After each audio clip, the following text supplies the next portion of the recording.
Welcome to the Leadership Conversations podcast. I'm your host, Jono White. I'm the founder and principal consultant of Clarity. We are an Australian-based consultancy that works with leaders around the world, and our passion is to invest in people to become everything they're meant to be in order to fill the world with healthy organizations that people love to work for and customers line up to buy from. The goal of this podcast is to invest in you and your leadership. If you're just joining us for the first time, then feel free to check out consultclarity.org. That's our website, consultclarity.org. We have so many free resources on there, the most popular being our 7 Questions on Leadership series. We've had more than 1,500 leaders from around the world in all different sectors give their in-depth answers on leadership, what books they love, what they found most challenging, the most meaningful stories, how they structure their time through the day. That's free, so go and check it out. And we'd love to interview you about your leadership. I believe you have advice from your experience, your context, and your life so far that is important and can help other leaders. It's also a great way to give back. It's free to get involved, and you can do so by going to consultclarity.org/7-questions-interest, or just Google consultclarity.org 7 questions interest and fill out the form that pops up. We have a free resource for you on our website. It's called Leadership Survival Guide. It's a 57-page ebook. It has interviews with 10 world-class leaders, and you can go to consultclarity.org. It's right at the top, and get that today. We also have a daily email that we send out to over 15,000 leaders, and that email contains the highlights, our best content from our podcasts, our blog, my book, the books that we're loving that are out there about leadership. It's also the best way to get access to our masterclasses and workshops before anyone else. And there's also exclusive and limited special options just for subscribers. And you can subscribe by going to consultclarity.org/subscribe. Now, my gift to you is to work incredibly hard to provide the best leadership content I can to invest in you and your leadership. So if you're finding our content helpful, if you find this podcast helpful, then your gift to me could be this. If you do find it helpful, then write a review or rate our content and make sure you subscribe or follow. I can't emphasize enough how helpful that is. It really does help us to get the word out there so we can invest in more leaders to become everything they're meant to be. It also means a lot to me personally when people like you and people in our community share our content on social media. So if you do that, then please do look for me, Jono White, to tag me, and look to tag Clarity on whatever platform you're on. And our team, including me, I'm always looking to see when people have mentioned us so that I can engage with you. And also we look at sharing content. So if you write something about something we've done, there's also a good chance we'll share that with our followers. So if you could do that, that is a massive, massive help as we try to invest in as many leaders as we can around the world. Last of all, you can check out my book about how to deal with difficult people even if you hate conflict. It's called Step Up or Step Out. It's available on Amazon. You can just look up Step Up or Step Out Jono White, or you can go to store.consultclarity.org/book and check it out there. I have coached leader after leader after leader, and in more than 50% of the sessions, this topic comes up. How do I deal with this person? I'm finding it really difficult, and I just want to find a way that doesn't blow up to just to have a difficult conversation, to lead them better. How do I do that? There's a 3-step process that I outline in this book that I believe can help you. Okay, let's get into today's episode of the Leadership Conversations podcast. Enjoy.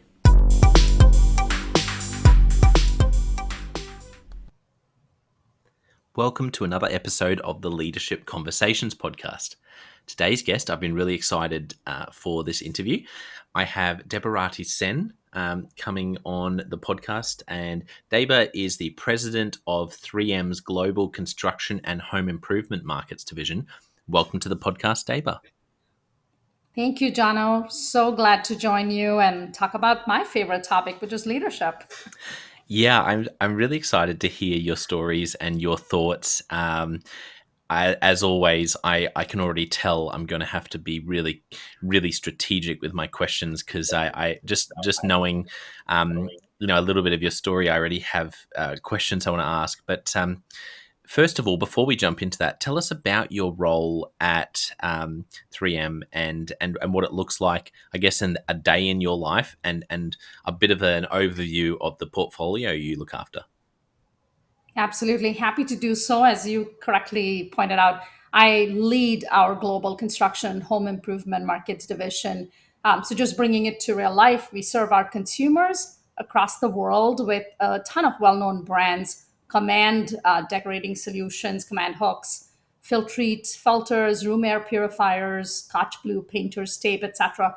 You'll find us in a hardware store or a home center close to you, such as Bunnings. Bunnings is one of our largest global customers. I'm responsible for this 2.6 billion odd global P&L, responsible for driving strategy as well as operational execution, working with our global teams. I'm also, just a little aside, I'm also on the cusp of completing my 25th year in 3M, out of my 30 years work life. So it's 3M, as you know, as you may know, is about a $35 billion US dollar global multinational, multi-industrial company. I grew up mostly in the industrial side, and now I'm leading our largest consumer business. And just a little bit in terms of who I am, I'm also on the board of trustees in a nonprofit, Women's Foundation of Minnesota, and the board treasurer on that board. I am a proud single mom of a 25-year-old son who's now 2 years into his own career. So my day has multiple vectors always associated: leading a large global P&L, being responsible for not just strategic side, but also the operational side, and then all the things that I like to do in my own time, which is really my nonprofit life and being a very active board member, and then my son and being a mother of a young working adult.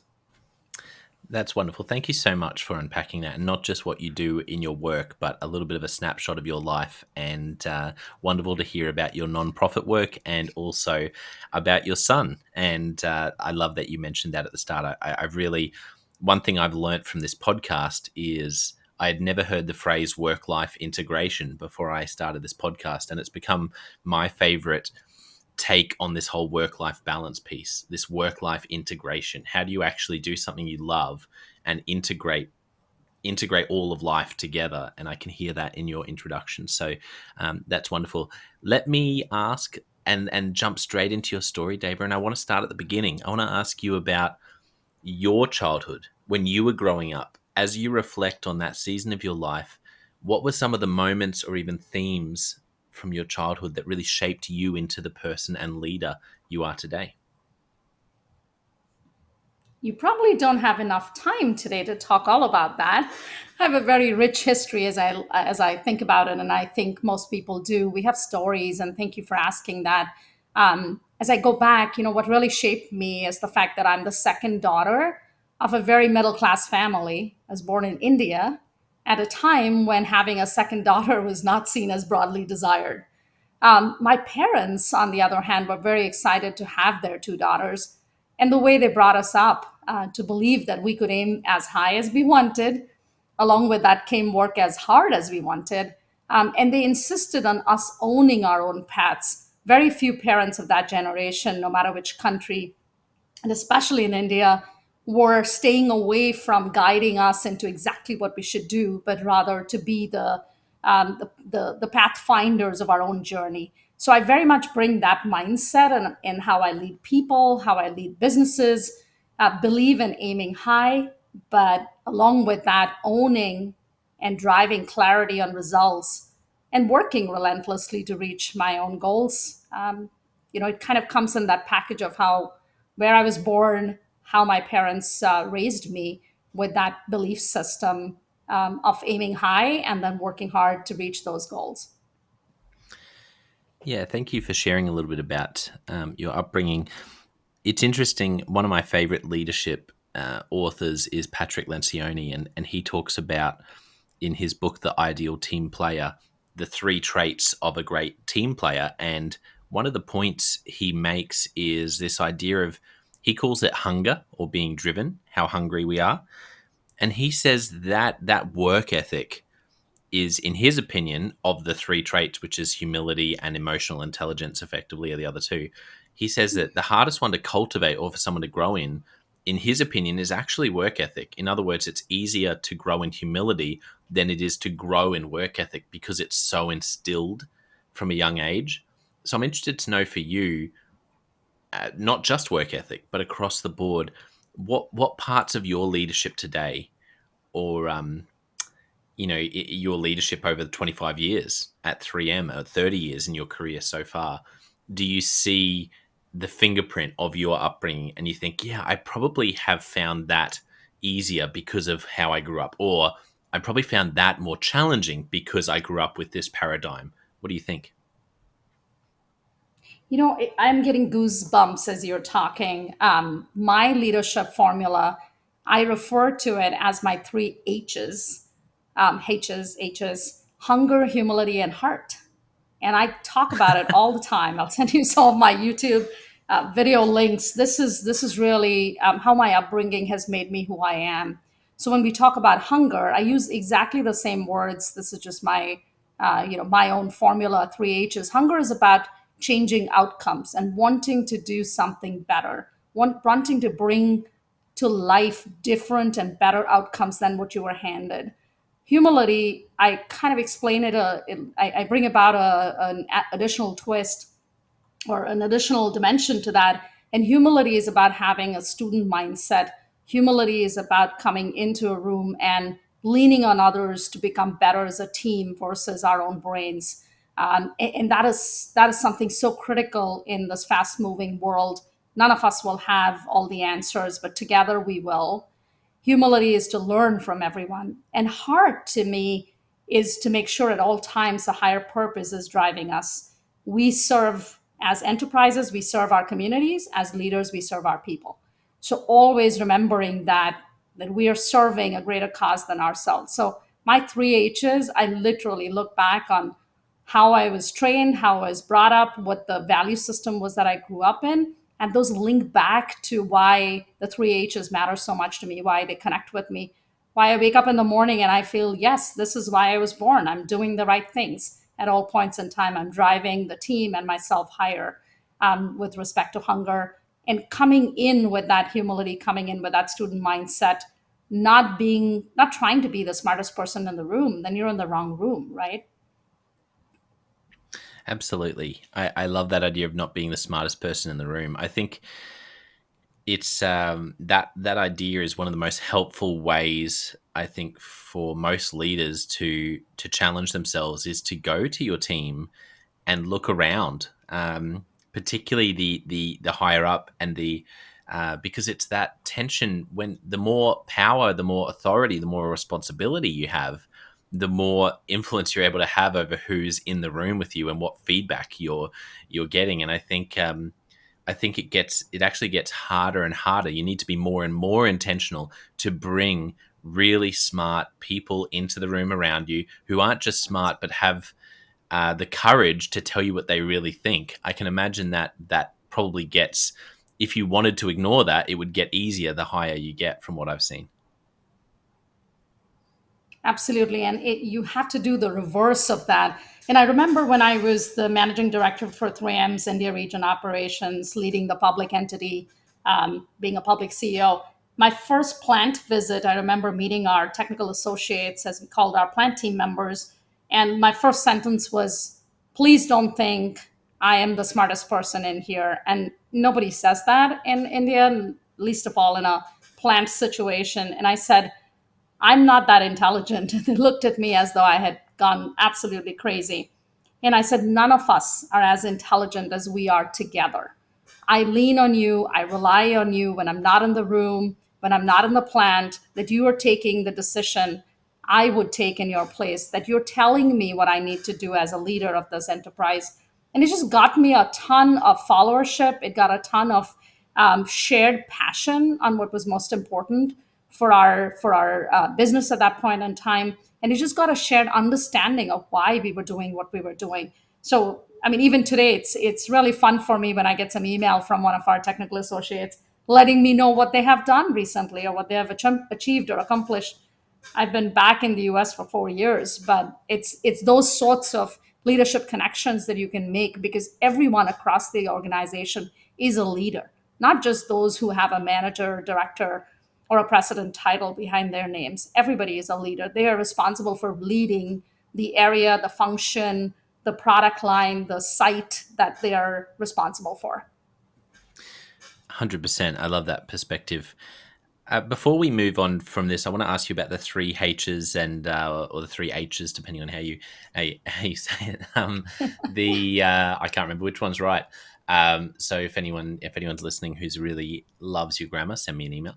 But I want to ask you, Dava, for a leader who's listening who heard you unpack the three H's and go, "Wow, that's so."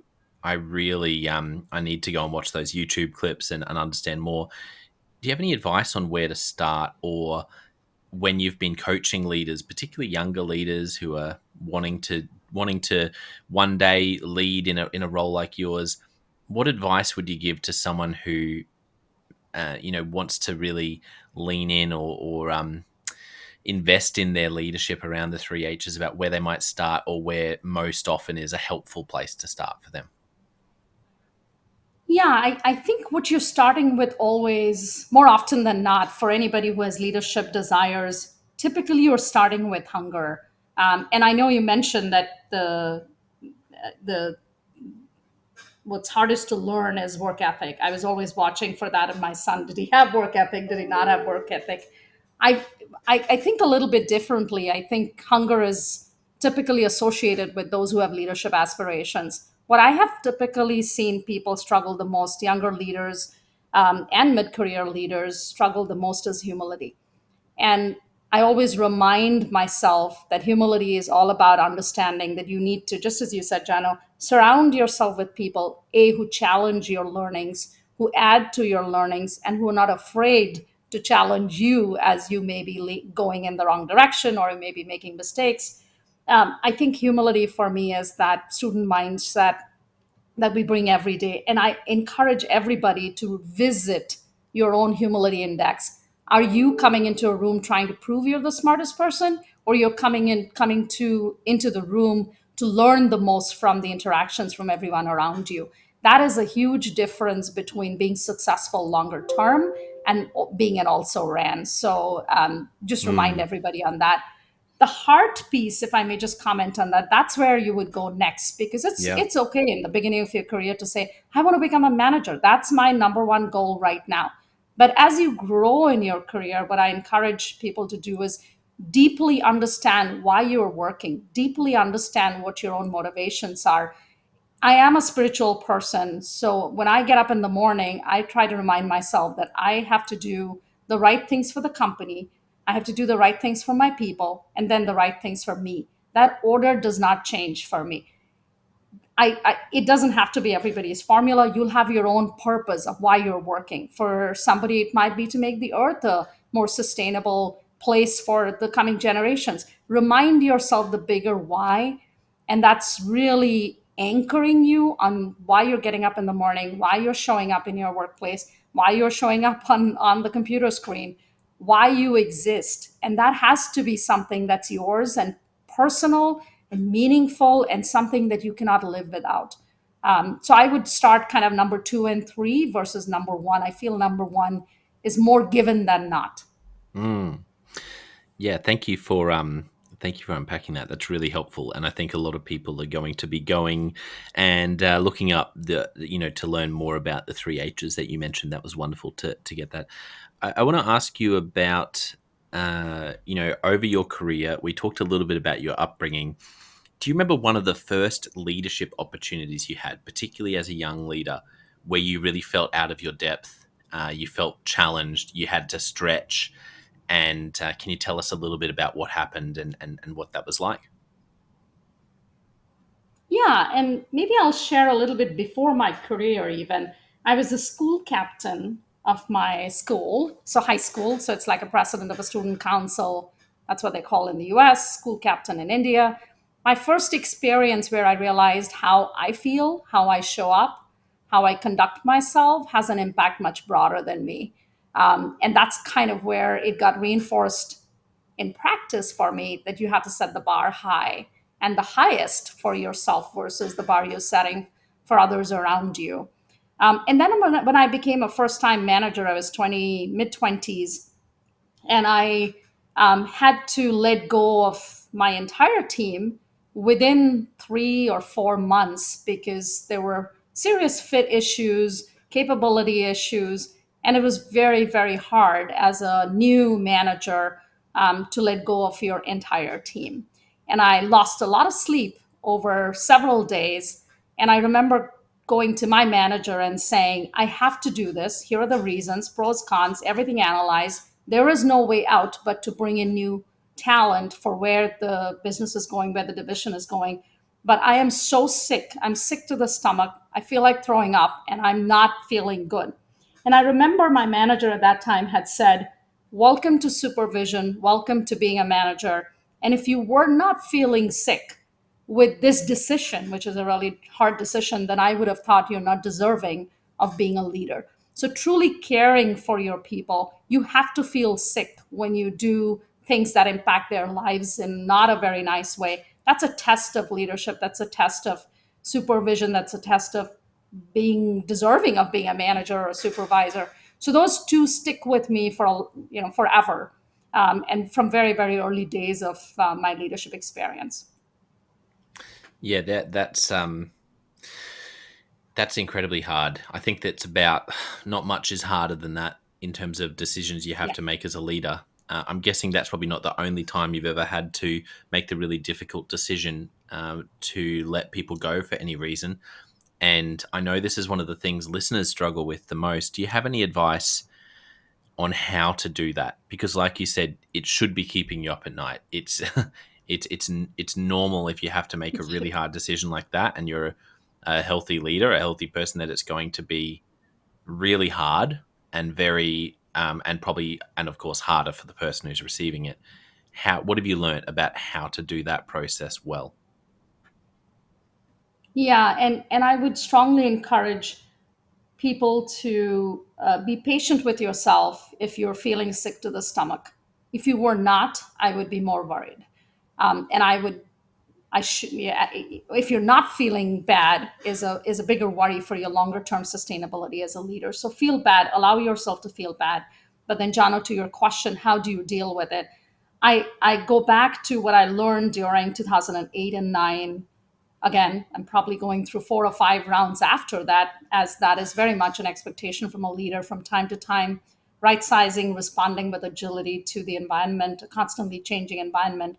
I have learned during this process that remind yourself how you would like to be treated, and always treat everybody that you are having to directly and indirectly impact, negatively impact, that they should be treated the way you want to be treated. That will keep you in the right path. That'll keep you in the empathetic, others first mindset that truly make you a sustainable longer term leader. The second lesson that I've learned, and I've learned from the very best, I feel the very best leaders, is to give trust in advance, to explain to people the background of the why. Most people over time are rational. If you are providing that background and the reason why with trust in advance, they will be with you even when the impact is directly negative for individuals that are impacted. So, those are two meaningful takeaways. And every time I have to go through that in a fast changing world, bigger and bigger impact, bigger and bigger responsibility, I remind myself, how would I like to be treated in that situation? And am I being as transparent as possible with respect to the background and the why behind the decisions? Yeah, that's wonderful, wonderful advice. Once again, as we look at your career so far, Deba, I'm interested in who who are some of the mentors that pop into your mind. And I know there might be 50 people you could mention, and we obviously can't mention all of them right now. But do you want to pick a couple of the mentors who've had the most positive impact on your life and tell us a little bit about them? I would love to, and I've been so blessed with mentors.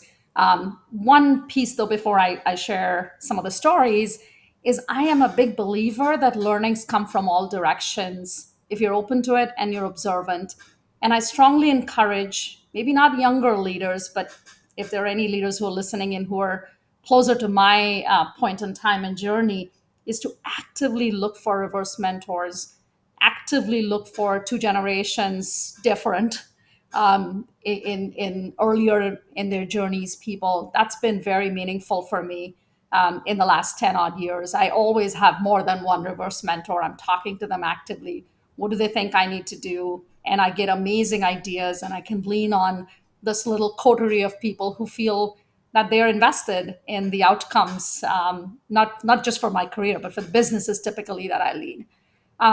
Going back in my time and my history, I think there are three that I would like to talk about, and three that have probably left incredible longer term impact on me. Two of whom in the company, they have retired now, and they meet me. I can text them and I say, I need to talk to you. I've got something important going on. They will get on a phone. They'll come and meet me wherever I want to meet them. So they've been not just my mentors and folks I've learned from, but they're also investors in me, long-term investors. They've retired. They have a lot of fun things in their life, but they'll drop everything if I need their counsel. Um, Andy was my first executive mentor when I moved to the US 20 years ago. He was in my chair. 20 years ago, I was obviously much younger in my life. He was the first sponsored executive mentor, white man that I thought I had little in common with. And boy, did I learn from him. He was extremely open. He was trying to learn from me. I was learning from him. He taught me to channel my frustrations, especially with the internal environment, into a plan. So just as we have an external environment response plan, he taught me how to channel my frustrations and turn them into a plan to combat the situation. Stakeholders not liking you or not liking what you stand for, leaders that you don't agree with. But he taught me how to channel that frustration into a written down plan, combat the situation, have a stakeholder plan, mitigate the risks that you face. So just something that I have thereafter, 20 years ago, what he taught me, I'm still living it. The second person that I can talk about all day long, Julie, she headed all of 3M's global operations, also a very respected executive who has retired on multiple boards, etc. She taught me to share and give trust in advance to the next levels of leadership. So they're equipped to take the right decisions when you're not in the room. You can't jump on a call, you're on a plane. You want your enterprise, you want every leader in your organization, several skip levels down, knowing where your brain is, knowing what the business is going through, what you want them to do. When you're leading and managing multi-billion-dollar enterprise, it's likely most of the time that you can't get on a phone and tell them what to do. So if you teach people in advance, give trust in advance, they will feel empowered to take the right decision as though you were in the room with them. So that's been a great learning for me that I live every day. I share, and sometimes, not sometimes, almost always people are stunned at how much I share. But obviously, I share everything that I can and not things that I'm not supposed to. And that's always stood me. We manage information, right? But give Yeah. trust in advance, share information in advance. And the last one that I would mention is actually my mother, who's the best life coach I could have gotten. 80 years old, incredibly vigorous. She treats every day with the same vigor as the prior day. Think about it. She's 80 years old. Her 80th year plus one day is the same vigor that she had when she was 46 and one day. It's her formula. And I literally, as a copy exact, I'm copying exact what I've seen her do every day. And that urgency, my third H, the heart piece of it, comes from her. She lives with an urgency for impact and service that has to be seen to be believed. No carryovers of credits, no carryover of negative emotions. Every day, waking up in the morning, having this urgency for impact, urgency for service. Yeah, she sounds incredible. What an inspiration. I love hearing stories about uh, people's parents, but there is always something really special about hearing about a mum, an inspiring mother. And I've had, yeah, it stands out in my mind actually of 200 episodes so far, there've been a handful of stories, and that just really stick with you. And I think so many of them are about people who've just had a mother who've. I remember a couple of stories I've had, and I'm sure this would be. I can hear the admiration you have for your mother, but I've had people tell stories of. One was when he was about 12, he came on the podcast and he's written a book about career transition, and he remembers helping his mum look for work, and they were going through Wow. a really hard time financially, and I believe in their context, financially really challenged.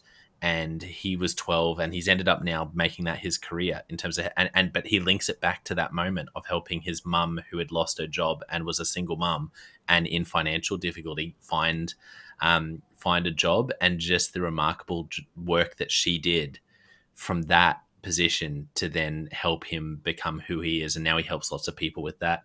And another one is I just remember I've had a few stories of amazing mums, single mums, amazing mothers who were stepping out into work, in past decades when it was really hard as a woman. And I remember some stories where, as a mother or as a wife, as with a partner, these women, they ended up having these incredible careers with just against all odds. And yeah, isn't there something about those stories that just takes your breath away? And I can hear your mum is one of those mums. Absolutely. And I listened to a few of the podcasts, as you know, Jano, when I got the links. I have to listen to more because I am a huge believer in stories and getting learnings from stories. So absolutely, as a woman, as a successful woman, as a successful single parent, I feel very grateful to those who came before us. We are standing on their shoulders today. So I really feel grateful for that. Yeah, I agree completely. Well, I'm looking at the clock, and like I said at the start, I knew I was going to have to be really picky with questions. I'll try to fit a couple, at least one more in before we jump to Leadership Express and land the plane. I just want to ask you about any big aha moments as a leader. We talked about that first leadership opportunity you described, but across your whole career, anything that pops into your mind where you think, yes, that's right. I saw that happen. I did that and realized it was a mistake. I learned from that person, and just a really significant shift or aha moment for you as a leader. What comes to mind? I would probably not an aha moment that I made a mistake, but a realization that got further accentuated or anchored is to never put my own career be the reason for my decisions. It has to be the impact on the company, the impact on the community, the impact on your people. Career fear of impact on our own careers has brought down way too many well recognized leaders because they put their own career interests first. What will happen to my career if I do this? And I went through the oil and gas crisis, and obviously, being in Australia, there were several countries, several companies. There was a big, large impact in that 2014, 15, 16 timeframe. I was leading 3M's global oil and gas business. When I had joined that business as a global vice president for that business, oil was at $118 a barrel, West Texas. When at that point in time, 14, 15, it was down to $28 a barrel. And I went to our CEO and I said, you need to take this division away, you need to take my job away, and this is how we should move forward and blend it back into the parent businesses. And I was sitting around with everybody on the corporate operating committee and our Section 16 officers staring at me, trying to, they had never seen somebody actually go in and do that proposal and say, fire me. And I can tell you the company didn't fire me. I'm here and I'm doing really well. But I earned the respect of everyone in the room. And I have seen way too many people have that fear hold them back from doing what is right. $120 to $28. I had no business being in that business at that point in time. So I remind myself I should never take a decision based on what happens to my career. I'm good. I'll find a place and I'll Yeah. work my career back up. So that I would put it that way. It's just kind of more anchoring versus, oh my gosh, how did I miss that? I love that. I love that picture of, okay, everyone, you ready for the presentation? Here's why you should fire me. Yes. That's so counterintuitive, but it's no. I can only imagine the respect your colleagues and your leaders would have had for you out of that would have only increased. And you reminded me of one of my favorite quotes, which is a Zig Ziglar quote, who's passed away, a while back, but is a still a wonderful, just wonderful phrases of motivation that came from Zig Ziglar. And he said, you can have everything in life you want if you will just help other people get what they want. And I think in that situation, if you can truly put others ahead of yourself and say, what's in the best interest for this company? What's in the best interest because I'm serving this company in this role? And if you can do that and also have that approach with the people you lead, how can I support this person? How can I invest in this person on my team? Then if you can just help enough people, I really do believe that when, like you said, if they had accepted, if they'd said okay and they let you go, you would have been, I can only imagine you would have been snapped up quickly by someone probably who you'd helped previously in some other way, who said, oh wait, Dave is free, I'm gonna get her for this really important role. Yes. And I can hear that heart, which is one of your H's. I can hear that in your story, and I think that's really profound. Thank you. You said it really well, Jana. Well, let's jump into Leadership Express. I just have a couple of questions for you. First one, what is a book that you've gifted to other people or recommended a lot to other people? Please read it. It's called Take the Stairs by Rory Vaden. Oh, I like it. I haven't had that recommendation. Take the Stairs by Yeah. Rory Vaden. Yeah, Vaden. wonderful. So not take the escalator, take the stairs. It's I just like my it. philosophy in life. I love it. Okay, love it, love it, love it. That's great. Haven't had that recommendation before, so make sure you check out Take the Stairs to our listeners. Okay, I want to ask you about. Well, let me ask you about time management. Your this comes up a lot. Leaders want to know, and it comes up in my coaching all the time. People feel time poor. Obviously, there's so many things you could say about that, but are there any principles you've learned, any tools about how to manage your time as a, like you said at the start, as a busy executive, non-profit, single mum of a a young adult son? What have you learned about time management? Any tips? People talk about, give the analogy of the big rocks, the small rocks, and the sand. I'm a big believer in that. And I'm also a big believer in there's always space for beer, right? So rewarding myself is also important. Never forget about that.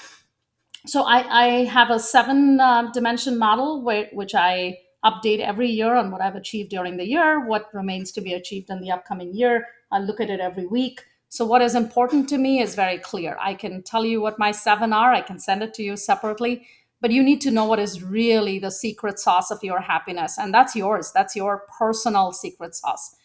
So for me, if my family relationship, my son, my career, my learning, my charity, if those are important to me, I better be intentional about how I'm spending my time. Nothing talks to prioritization than what your calendar looks like. So look at your own calendar. What is important has to be getting your time at work and after work. The other piece that I always share, because as a single mom, as a female leader, I'm always asked life balance questions, and I always respond with, there is no perfect balance. It is about intentionality, and I treat my family, especially my son, being a single mom, he's my key account, and that always gets an aha from people. Yeah, treat your family like your key accounts. If they call, you drop everything and you tend to them. You make time for them, and when you do that, they will do everything that you need. They're your support system. They're in your corner. Never treat them badly. Never treat them as secondary. They're your key accounts. I love that. Treat the most important people in your life as key accounts. That's so good. That's so helpful. Um, okay, a couple more questions. What's a great piece of advice you've received in life, in leadership? Someone gave you a piece of advice and it stuck with you. Trust yourself. I am a self critique like you wouldn't have met anybody, probably. Or we all are. High performing individuals are highly critical. So I'm super self critical. The greatest advice is trust your own read, your own gut, your own analysis. Have trust and faith in yourself. Doesn't mean you don't take everybody's advice, but that's something I keep going back to. Yeah. Yeah, I was just reading a book recently that talked about how what's right and what's the right decision as a leader is so often what's unpopular, or and just that does mean that there's often that time where you get advice, and sometimes you're able to go with what's popular. Other times you have to make a hard decision that's unpopular, and being able to trust yourself and go, no, I really do think this is the right thing, is great. Last question: if you could only give one piece of leadership advice to a young leader, what would you say to them? Um, I would say leadership is all about followership. A little bit tongue in cheek here. If you turn around and there's no one in your ship, you really do not have leadership. So invest more time in building followership, invest more time in understanding who you serve, why you serve, and leadership will come naturally. I love that. Reminds me of the quote. I can't remember exactly how it's worded, but um, if a leader, if you're a leader, but you turn around and there's no one following you, then you're just a person going for a walk, something like that. And it's that idea of if no matter how passionately you're leading, if there's no one following you, then yeah, you're just off for a walk. Um, that's so The, good. the, the other one, Jano, Yeah. I'll quickly mention is if you get too ahead of your people, they can't differentiate you from the enemy. Don't know if you've heard that one. I No, love I that. haven't heard that one. I like that one too. Yeah, because that's the challenge, isn't it? To actually be leading from the front, vision and where we're going, but also keeping pace with your people and change management. That's so hard. Um, so good. Well, I'd love to invite you back for another. We'll have to do, down the track. It would be great to do a part two, and maybe we can zoom in on the three H's or anything else that you want, because I just have so many other questions I didn't have time to ask. So the invitation's there if you want to come back and do a part two at some point, Deba. Happy to. As I said, this is my favorite topic. Yeah, I can tell. So for those who've really enjoyed today, how can they find and connect with you online? And also, obviously, it's a pretty big division. But if they're interested in find out more about 3M and the division you lead, no matter where they are in the world. Yes, so I am on LinkedIn, on Twitter, on Facebook. You just have to look for my name, 3M Debarati Sen. You'll find me very, very easily. And then 3M Company is obviously 3M.com, 3 and then M as in Mary.com. You'll find a lot about us no matter where you are in the world. Yeah, and I think I'd be surprised if there are many listeners who haven't heard of 3M. What an incredible company. Well, I want to thank our listeners for tuning in. What a fun episode, and just so much gold. My brain is racing even right now thinking about all the different things we chatted about. It was great. For our listeners, don't forget, I also have the John O. White Leadership Podcast and the Leadership Question of the Day podcast. Two other places you can go to invest in your leadership. But I want to finish today by saying a massive thank you to you, Deba, for being so generous with your time, sharing your wisdom, and for being such a joy to spend time with. I've loved having you on the podcast. Thank you so much, Jano. I was grateful to be included, and I look forward to learning from your other guests and, of course, from you.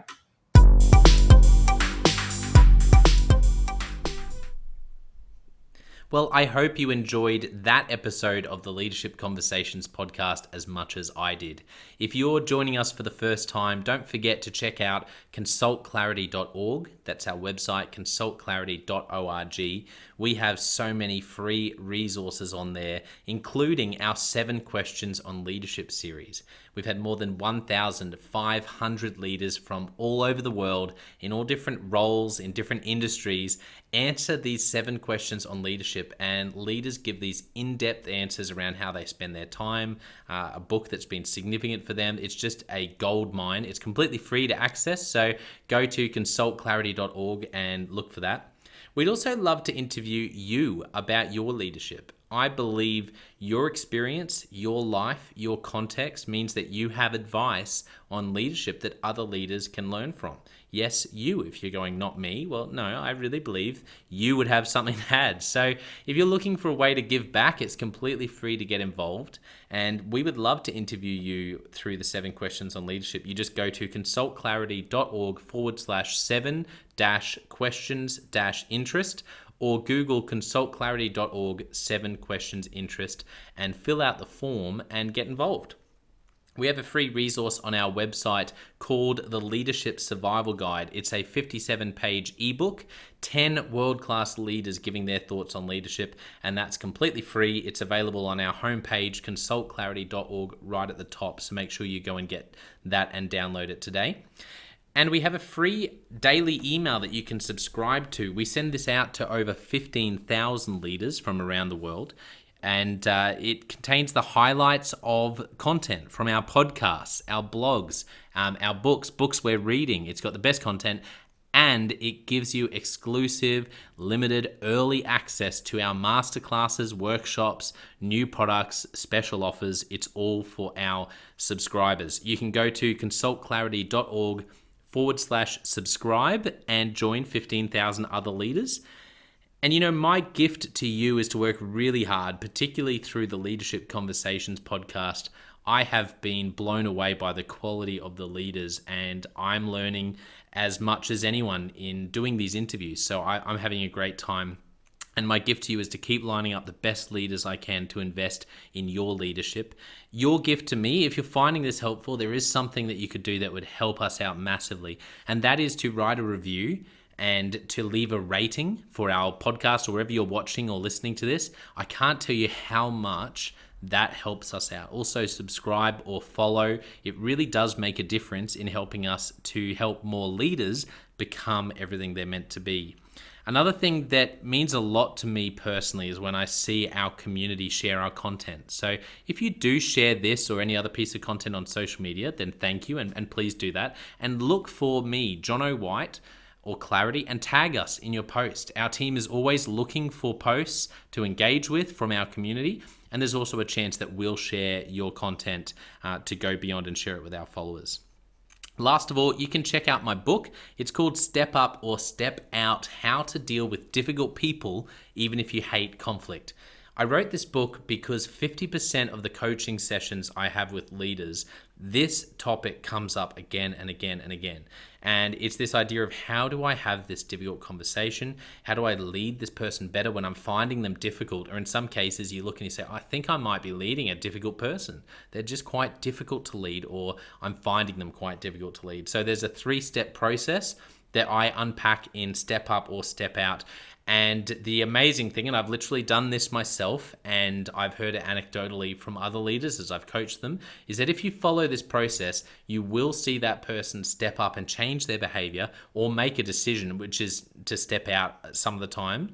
95% of the time, people will step up or step out in just 4 weeks. And I stand by that. It's you have to read the book to understand, but I really do believe in it, and I've experienced it firsthand. It works. So you can go to Amazon, look up Step Up or Step Out John O. White, or store.consultclarity.org/book. Well, thank you so much for listening. We're going to be back with a new episode next time of the Leadership Conversations podcast. And I hope today has helped you to take another step towards becoming the leader you're meant to be. See you next time.